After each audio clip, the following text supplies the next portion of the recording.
Good afternoon, students. I hope you're staying warm at home, seeing as that's the warmest place to be today. Maria Montessori, I don't know where to start with her except to say what a remarkable lady she was. So influential in how early childhood programs and centers and classrooms are set up to this day. She was certainly before her time, wasn't she? A woman who was in a man's dominated world, but who managed, first of all, to become a doctor. That was unheard of course. And not only that, as she started working with children in a doctoral capacity, she realized they had such monumental needs. And so she started working with children in the poor sections of Italy. And she realized that these children needed extensive care and understanding, and she truly felt that they could all learn.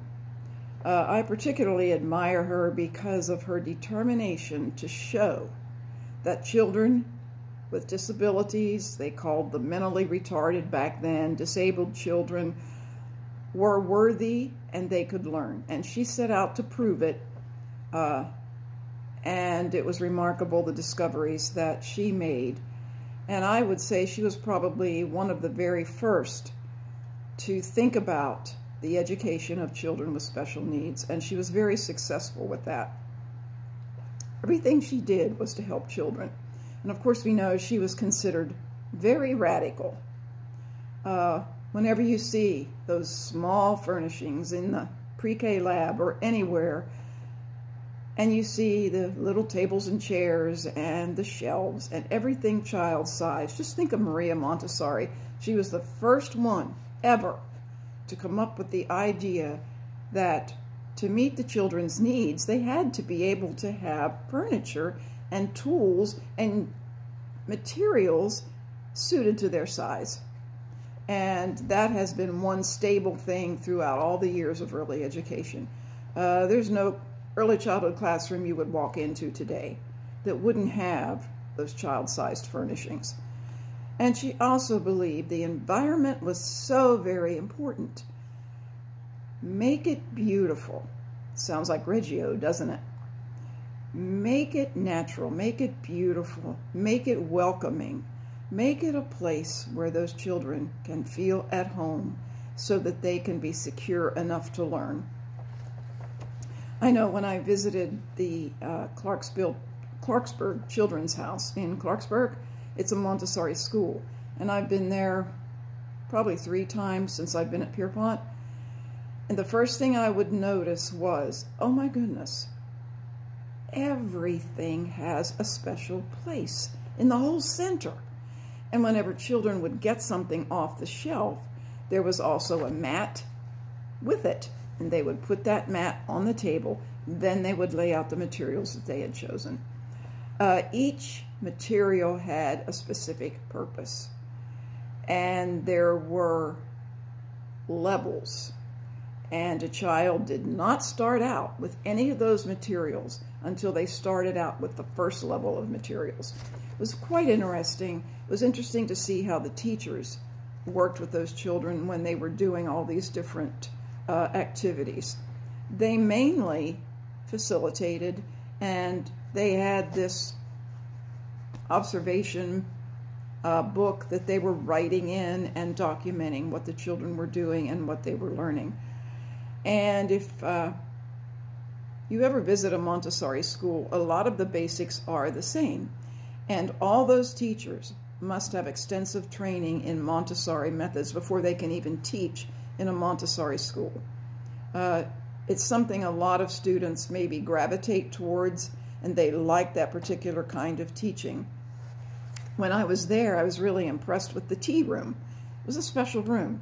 Children wanted to have a tea party, they'd go in that room, they'd set it up, set the table. They were taught how to set a table. They had a little container where they could heat the water. They had child-sized teacup saucers. They made their own tea from start to finish. Then they sat down with somebody they had invited. They had conversation while they drank their tea.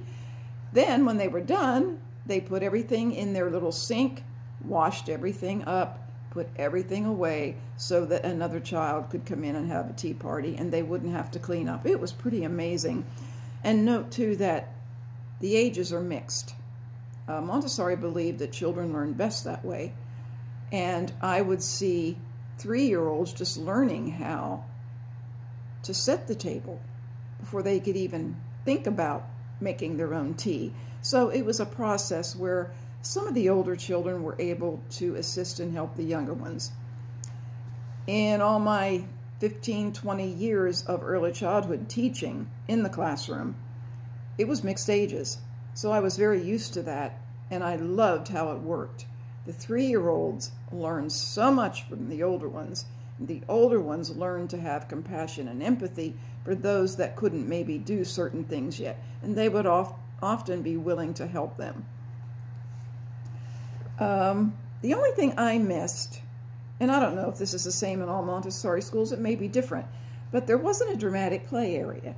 And that really bothered me because dramatic play to me is one of the most crucial areas in a classroom where children have opportunity to dress up, pretend, take on roles, problem solve. But I didn't see that there.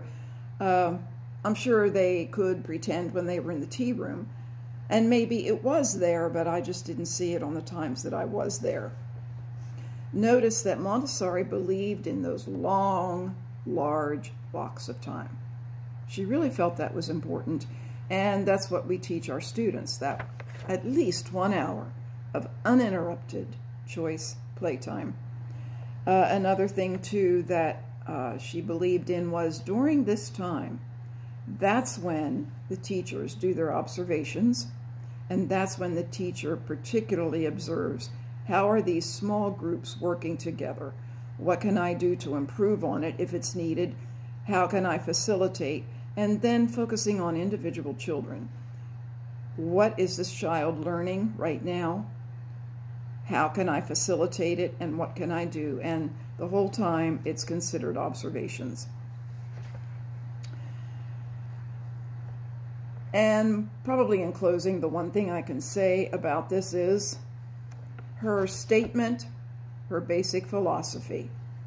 Every child can learn. She proved that. If children aren't learning, adults are not listening. They're not listening carefully enough or watching closely enough. And with that, I will close for the afternoon, except to say my tree is still up, but I'm going to take it down sometime in February. We always leave it up until usually the end of February, in case you're wondering, why do I still have a Christmas tree in my living room? All right, talk to you guys later. See you next week in face-to-face class.